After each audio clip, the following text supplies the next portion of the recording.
Hello, welcome to Loom Weaving. First thing you're going to do is tie a piece of the white string to the first nail and continue to wrap around up and down on the loom. We're going to go about to nail, I believe, 7 here, so we're not going to warp the entire loom. Okay? So this is what you should look like when you're done, and when you get to the end, you're going to go ahead and tie a string right to the bottom string as well. Alright, this is the other type of loom, a standing loom. Both looms work exactly the same, they just look a little bit different. On this loom you can notice there's some dowel rods. We're going to keep the dowel rods here and here, so we're just working in this space. So if you wanted to make something large, like a big wall hanging, you could also put the dowel rod right here and you could weave over the entire loom.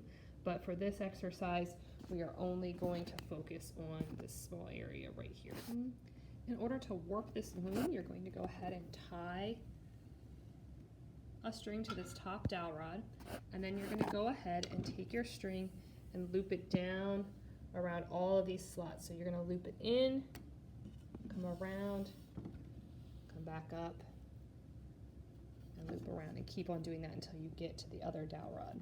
This is what it should look like once you've warped the loom. Make sure you go ahead and tie a knot to the top once you've finished, and these strings should be nice and tight. Notice in here when I'm doing my warping of my loom, I come in and there's 2 strings within 1 slot. So make sure that you're doing it right and you get combinations of 2 strings for the standing loom. Alright, when you first get started, the first thing you're going to need is some yarn. You can find the yarn right behind you, back by the mat cutter. There's also yarn in the pottery room, so if you'd like some other yarn, you can go in there and check out what I have. You can weave with lots of different things besides yarn, including string, raffia, paper, other found materials, but for this sample we're going to use yarn. So you want to cut a piece off, not too long or you're going to have trouble keeping it in control, and you're going to go ahead and you're going to attach your piece of yarn to the same place where you tied the warp string. Go ahead and tie that on there real nice and tight, and you're going to find the other end of your string. Right, we're going to start with a really super easy stitch, which is just your basic under-over stitch. So you're going to go over, under, over, under,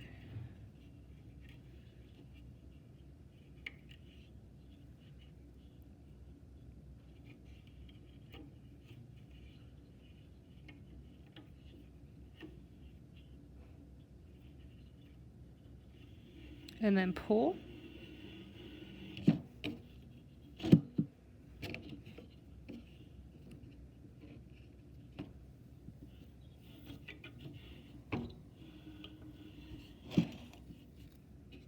Careful you don't get it hooked onto the nails like I did here, and then you're going to come back the other direction. One way to make this process easier is to add a tapestry needle to the end of your yarn. That way you can easily go over, under, over, under. So try that if you're having trouble with just your finger. And now you want to change directions. If your last string was over, now I'm going to go under and continue on. And pull.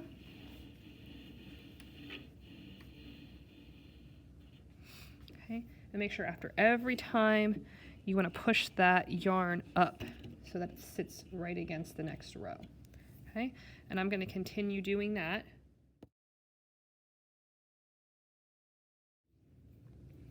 Make sure as you continue to weave, you're really pushing the yarn up. You don't want to see the warp strings. Right? At this point, say I want to change colors.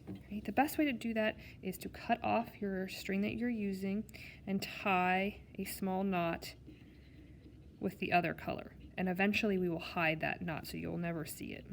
Okay? Go ahead and tie that on and cut off the tails.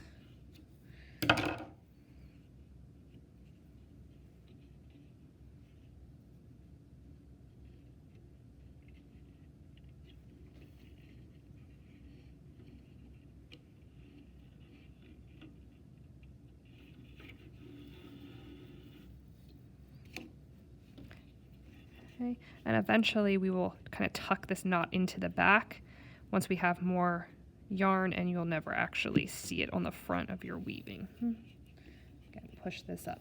Continue to go with the over-under pattern for the entirety of the class, and then tomorrow's video we'll look at different types of loom weaving, different types of knots you can make, and variations on the over-under stitch. All right, just finished the tabby weave. That is your over-under, and you can see I pushed things down a lot so I'm not seeing any of my warp strings anymore on my weaving. Right, next thing we're going to do is learn the Egyptian knot. It's very simple. We're going to take, and we're basically going to be wrapping around each string. Okay, so starting here, I'm going to go ahead and loop under. So I'm going to wrap around this first string and then pull. Okay. Again, I'm going to go over my next string, stitch under and pull. So I'm wrapping this actually around the string. So when I go in this direction, my needle is always going to be pointing this way. Okay, so I'm going to go over, and it's going to loop around that string. Pull tight. Again, every time push your yarn up. Okay, again, I'm going over my next string, going over, my needle is pointing this direction, stitching under. Okay, again, taking my yarn over the next string, stitching under. You're going to continue to do that until you get to the end. Pull. Once I get to the end, I'm going to come back and loop and go in the other direction. Now you can notice the Egyptian knot stitches. This one, where it looks like, it's almost like a braid. When you come back in the other direction, it is the same thing. So I'm going to go ahead and wrap around this string here.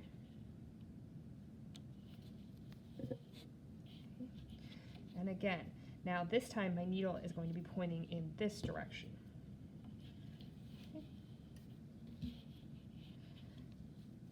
Going over top, looping around, so it wraps around each individual string. And our next stitch is very similar to the Egyptian knot stitch. It's called the Somaek Stitch, or the Somaek Weave. And what you're going to do, I'll show you with this tan color, is instead of wrapping around each individual warp string, you're going to wrap around two. Right? So starting here on this side, I'm going to wrap around. Come up. It's going to wrap around two strings instead of one. Make sure you push up. Again, now I'm going to go over, and it's very similar. You're going to go over. Again, your needle's pointing this way. I'm going to come over. Instead of two strings, I'm going, or instead of one string, I'm going over two strings. Okay.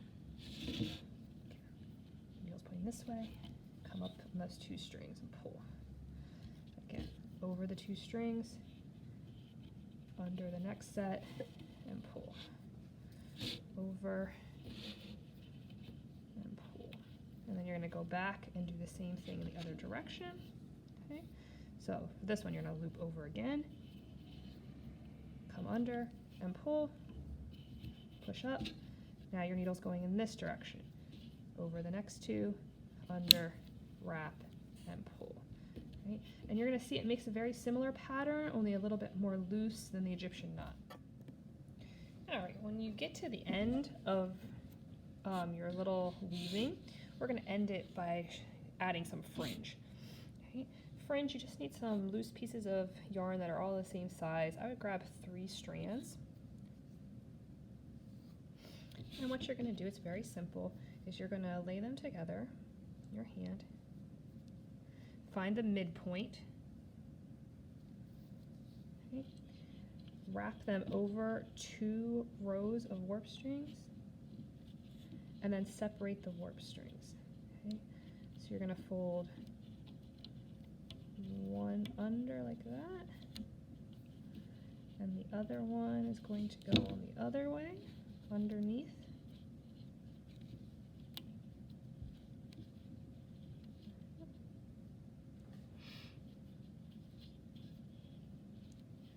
Once you have it there, you're going to just go ahead and pull up. Try to get those other ones out of your way.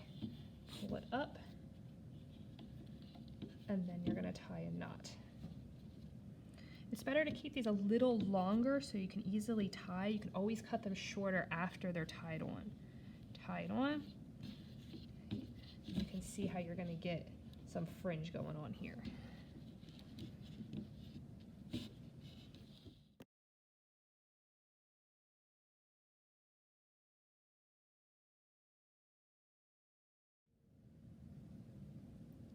After you've tried all of the different weaving patterns, you got your tabby stitch, Egyptian knot, Somaek stitch, and you've added some fringe, it's time to take the weaving off of the loom. Okay? To do this, depending on how much you have at the bottom, some people's might be longer than others, you're going to go ahead and cut your warp strings, giving yourself a little bit extra at the end. And then you can go ahead and take these off of the nails, cut them if you need to, or untie them.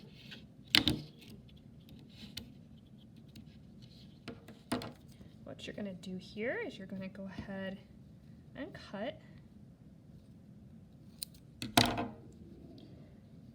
And then we're going to tie them together.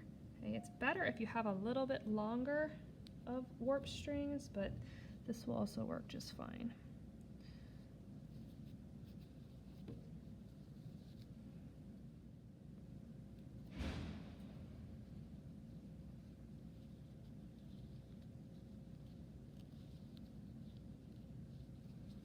Okay. And if you can get a double knot in there, that would also be great. If you're struggling, you can always push the yarn down to give yourself a little bit more room on the warp strings.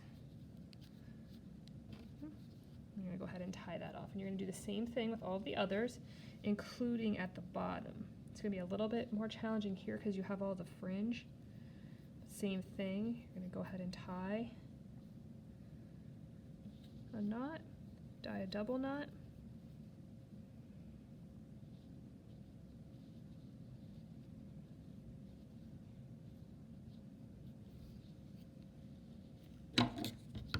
And then you're going to cut off any of the extra warp string without cutting the knot.